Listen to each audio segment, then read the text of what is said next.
नमस्कार। आज लघुपराश्री का योगाध्याय का 7वां श्लोक है। ये सर्वोपरि राजयोग का श्लोक है और सरल भी है।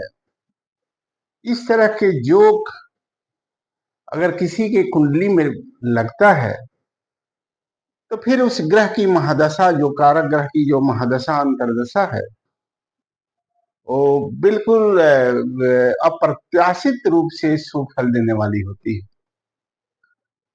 और कई कुंडलियों में मैंने इसको देखा है। पहले श्लोक देखते हैं, फिर इसका अर्थ समझेंगे। केंद्र केंद्र त्रिकोणाधिपयोरिकत्वे योग कारकौ अन्य त्रिकोण पतिना संबंधो यदि किम परम। कहता है कि केंद्र केंद्र त्रिकोणाधिपयोरिकत्वे योग कारको, किसी भी कुंडली में यदि केंद्र और त्रिकोण का स्वामी एक ग्रह हो जाए तो योग कारक होता है।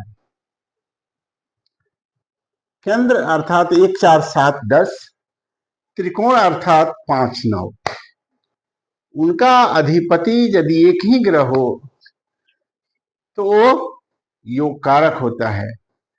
अन्य त्रिकोण पतिना, और दूसरे त्रिकोणाधिपति से उसका यदि संबंध हो यदि किम परम, संबंध हो जाए तो इससे श्रेष्ठ और क्या है।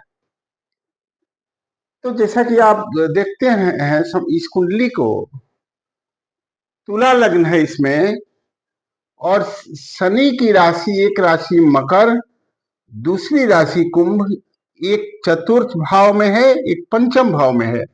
इसलिए हमने वहां लिखा है चतुर्थेश प्लस पंचमेश शनि है। उसका संबंध जो है चतुर्थ भावाधिपति पंचम भावाधिपति शनि है। इसका संबंध जो है वो लग्नाधिपति, लग्न का स्वामी, और दशम भाव का स्वामी चंद्रमा और शुक्र से है। क्योंकि इन लोगों का दृष्टि संबंध है, एक दूसरे को देखते हैं, तो दृष्टि संबंध हो जाने से शनि की जब महादशा इस जातक के लिए आई, वो सर्वश्रेष्ठ दशा इसको रही और उसमें इसकी परिस्थितियां बिल्कुल बदल गई। जो पहले थोड़े पैसे के लिए जो काम करता था, उसके साथ बहुत से लोग काम करने लगे और पैसे देने में सक्षम हो गया। और ये सब अप्रत्याशित रूप से हुआ, क्योंकि शनि जो है धन भाव में बैठा हुआ है और लग्नेश के साथ उसका दृष्टि संबंध हो जाने से आरंभ में ही शनि की महादशा जब आई तब बहुत सारा बदलाव हुआ। और 19 वर्षों तक जब तक शनि की दशा चलती रही, जातक आर्थिक और सामाजिक और बौद्धिक रूप से निरंतर प्रगतिशील करते रहा।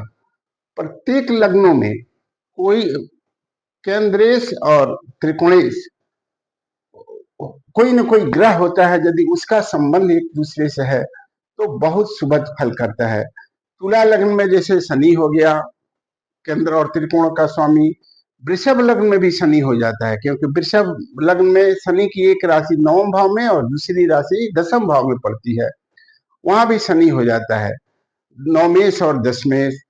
वैसे ही आपको कर्क लग्न में जो है वो मंगल हो जाता है, चतुर्थेश और आपका उसमें दशमेश। सिंह लग्न में भी मंगल हो जाता है। इस तरह से एक चार्ट बना करके देखना चाहिए कि किस लग्न में कौन सा ग्रह योग कारक होता है। और हमने कहा था कि किस लग्न में कौन सा ग्रह योग कारक होता है, इस तरह का वीडियो जो है वो 23 नंबर से लेकर के आप 27 नंबर तक देखेंगे तो आपको पता चल जाएगा कि किस लग्न के लिए कौन सा योग कारक ग्रह है।